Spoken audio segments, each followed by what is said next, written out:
तो hello guys, कैसे हैं सभी। और ये मेरे जो वीडियो बना रहे हैं वो मेरे मनोज भैया हैं।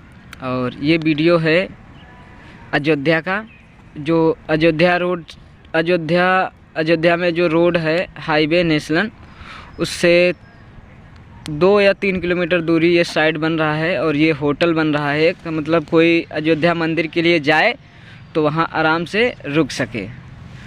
और उसकी आज ढलाई है 24 दिसंबर 2024।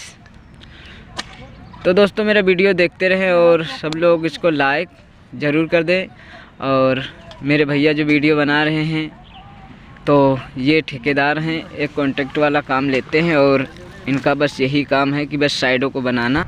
और लखनऊ में कहीं भी बनवाना है तो मैं नंबर दे दूंगा। लखनऊ में भैया का घर है और यहीं पे सब लोग कॉल करके लखनऊ में बनवा लें। और मेरे भैया अच्छा घर बनाते हैं, तो मैंने सोचा चलो तुम लोगों को भी बता के और तुम्हारा लोगों का घर बन जाए। मेरे फ़ोटो के नीचे मेरा आईडी चैनल है और उस चैनल पे कमेंट सब लोग ज़रूर करें जिसको घर बनवाना है।